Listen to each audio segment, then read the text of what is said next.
لیکن ماں کو دیکھیں، ماں پھر کبھی دائیں طرف سے کمبل ٹھیک کرے، رضائی ٹھیک کرے، کسی طرف سے بیٹے کو ہوا تو نہیں لگ رہی۔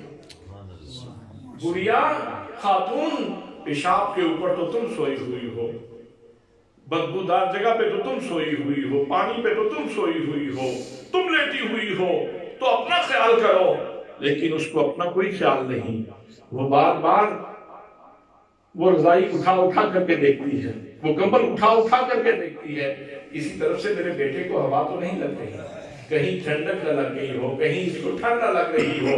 حضرات محترم، یہ ماں کی ممتا ہے، یہ ماں کی ممتا ہے جو اللہ کریم نے انسان کی ماں کو یہ دولت عطا فرما رکھی ہے۔ تو جس طرح ماں اپنے بچے کو بچپنے میں پیار کے ساتھ پالتی ہے، محبت سے پالتی ہے، اور جیسے والد ایک مزدور آدمی بیماری بھی ہے، اس کے باوجود مزدوری کر رہا ہے، نیچے والی منزل سے اینٹیں اٹھا کے اوپر پھینک رہا ہے، سارا دن اینٹیں پھینکی جا رہی ہیں، آسان تو نہیں ہے، آسان کام تو نہیں ہے، پسینہ نکل رہا ہے، کپڑوں کی خبر نہیں ہے، جسم کے اوپر مٹی ہے۔ میاں یہ کیا کر رہے ہو؟ اس نے کہا بچے چھوٹے چھوٹے ہیں۔ اللہ اکبر۔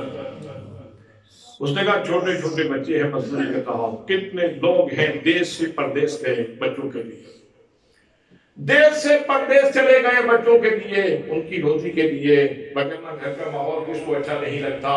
حضرات محترم، تو یہ وہ پیار ہے جو اللہ کریم نے انسان کی فطرت میں ودیعت کیا ہے اپنی اولاد کے لیے۔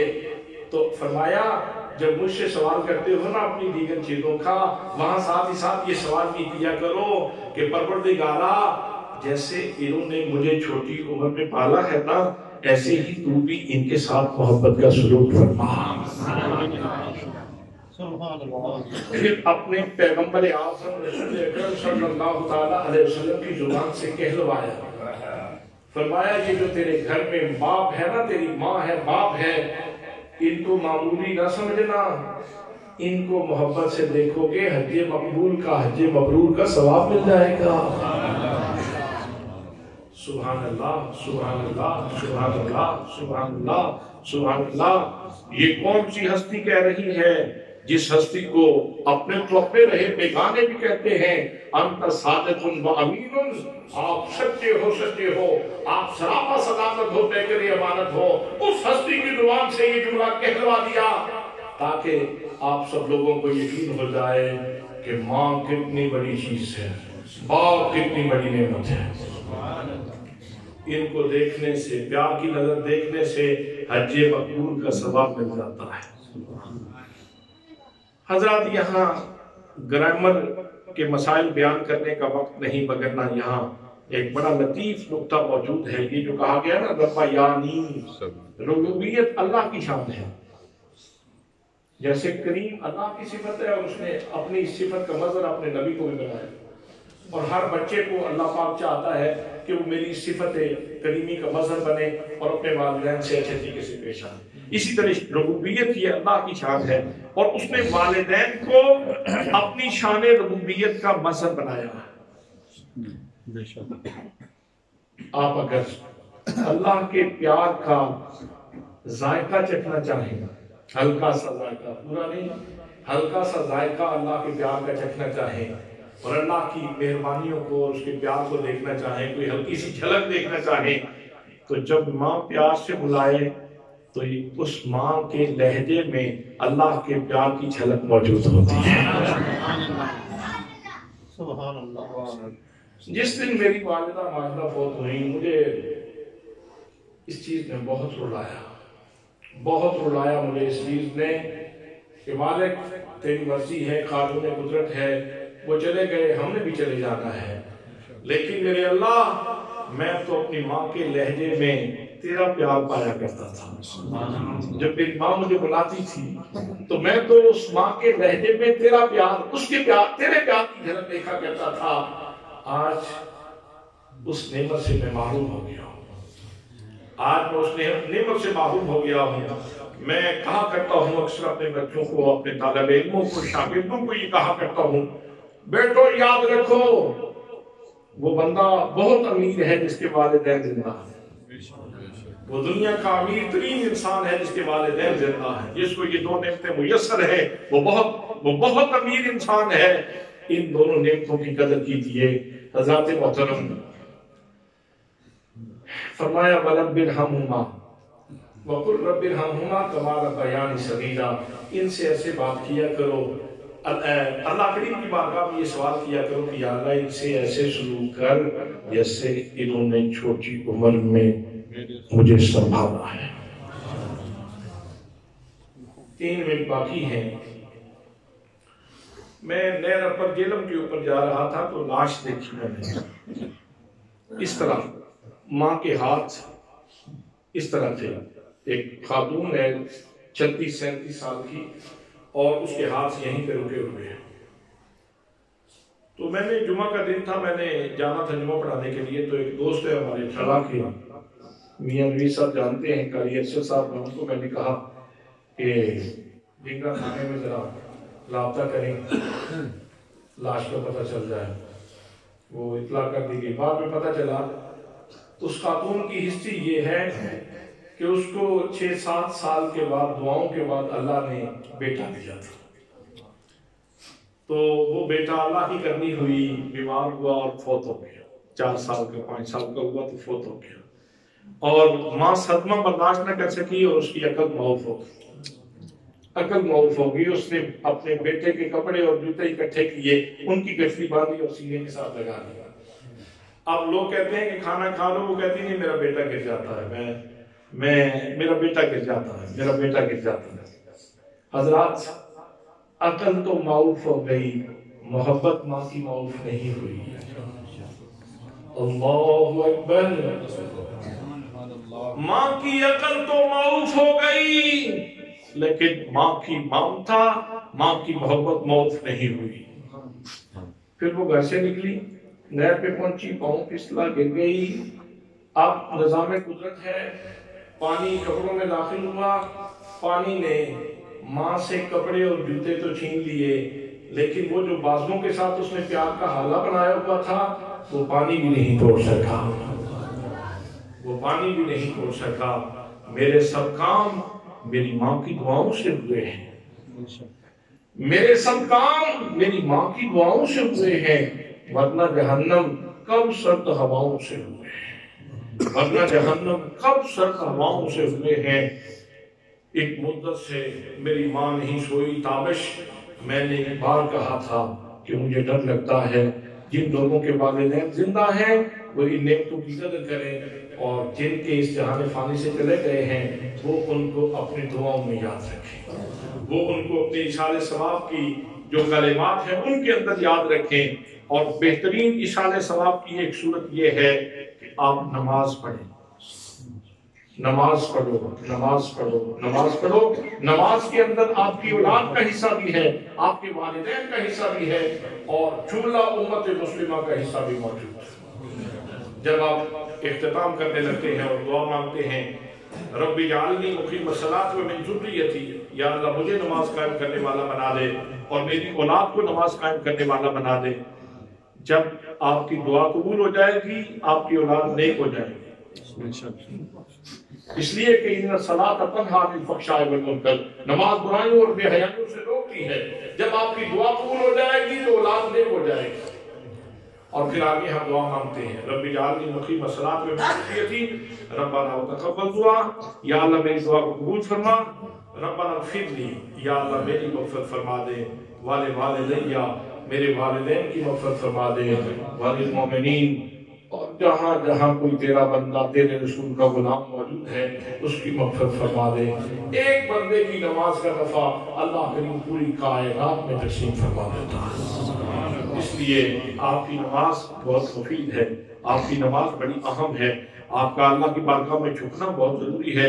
اس لیے آئیے، اگر آپ چاہتے ہیں کہ آپ کا بھلا ہو جائے، آپ کی اولاد کا بھلا ہو جائے، آپ کے والدین کا بھلا ہو جائے، اور آپ کے رشتہ داروں کا اور جمیع امت مسلمہ کا بھلا ہو جائے، تو نماز پڑھیے۔ اللہ کریم آپ سب لوگوں کو اس کی برکتیں نصیب فرمائے گا۔ میری دعا ہے کہ اللہ کریم مرحومہ کے درجات بلند فرمائے اور ہمارے میاں صاحب کو اللہ کریم تندرستی کی نعمت سے مالا مال فرمائے وعلیہ الا البلاغ المبین